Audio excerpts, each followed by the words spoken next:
in terms of like my heroes suddenly becoming like my peers and to some degree my friends, I've got that story. I have like so many of those that I don't know. I feel like that's so much of my like story. If I'm just going to go in different orders because I can't even think of what order all of these like names come up in, but immediately Jeff comes up in my mind, DJ Jazzy Jeff, because like meeting him, knowing that like I had been watching Fresh Prince as a kid, every single episode of Fresh Prince I've seen. So it's just like, this is not a face that was like, this is a face I feel like is ingrained in my mind. So to meet him in real life and then to actually have a real genuine relationship with him, and then to end up at the playlist retreat and be in his house and meet his family and things like that, that was like, it became normal so much quicker than I thought it would do, because he made it so it was just like we're two human beings when we have this actual like relationship.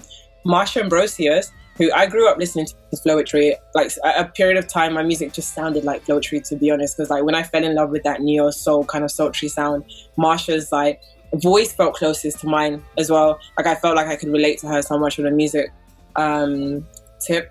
She DM'd me when I put out a song called Oops, and she was just like, I knew you were from London, I love your song. I was like, what the, I don't want to swear, what the F? Like Marsha Ambrosius has hit me up. It's not the other way around. It's not that I hit her up. She hit me up saying she found my song and she knew I was from London. She just said it was wavy, and then she was just talking about like we should hook up, obviously quarantine and blah, blah, blah. That's not happened.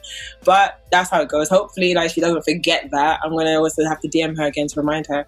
Music Soul Child, another person who like, I know every word to every song on every album.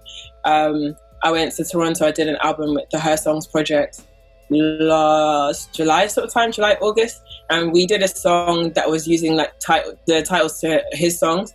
And when we posted it on Instagram, he reposted it. And then I ended up speaking to like his manager just in the DMs, and he's saying music is loving what you guys are doing. He followed me on Instagram and stuff like that. So like getting that bit of recognition was like, it's huge. Like, we literally, as a group, then we were crying because music inspired so many of us. There's so many people. Idris Elba, that's another person. He DM'd me when Honeymoon came out. He literally messaged me, and I feel like I saw the message at like in the morning, but he'd messaged me at like 4 a.m. in the morning or something. I can't remember, it was something crazy like that, saying that he bought my album and he loves it. And like since I don't want to say too much, but like we've had a working relationship since. That's as much as I can say. But like, yeah, he's been supporting me. There's loads of people like Alex Isley. That's someone who I just admire so much. Like her, literally everything she does is, I don't know, it's just like you can tell she was a baby that grew up around geniuses and just absorbed that, because like she doesn't push it too far. She just knows exactly what is going to sound nice, and I appreciate that in someone's artistry. And like for a long time I felt so far away from her, and then because of Devin Morrison, who's another person who like I completely obsessed over, like Devin, Devin is incredible, right? Literally, I don't even know how I connected with Devin Morrison before the playlist retreat. We connected online somehow. I sent him my song Oops as well. And then Alex messaged me saying, Devin just put me onto your music. And I was just like, what in the world is happening?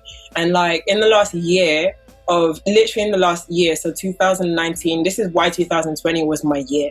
Because it was just like I feel like every gap between me and my heroes, most of them have been closed. I mean, I supported Bun B in 2016 or 17, I can't remember what that is, and that's another person who like Bun B's music, I know every album, I know every lyric, I know every ad-lib, I know all the little things he does, I know his Bun B-isms and stuff like that. So supporting him and then meeting him and him being so human, he was just so nice. He was so forthcoming, as in he gave me the number to his house number, not his manager's email or whatever like that. He said, hey, this is my mobile number and this is also the house number, because we also answer the house number. I don't even remember my house phone number. So the fact that this man has given me his house number and I have that on my phone, like that for me was just like, okay, these are people who I've studied as an artist and a musician, and now I'm just meeting on a human level. And because that's been happening over the last few years and so much, like I've only named a few, but it's happened a lot. If anything, it's given me just so much hope and so much drive, because the one thing I've learned is that all these people are nice as well. They're not just like Hollywood, and they're not super like mysterious, and there's not like a huge gap between like, I don't know, there's not a conversation like gap or anything like that. When you meet them and you talk to them, they treat you like a human being firstly, and then also they admire what you're doing.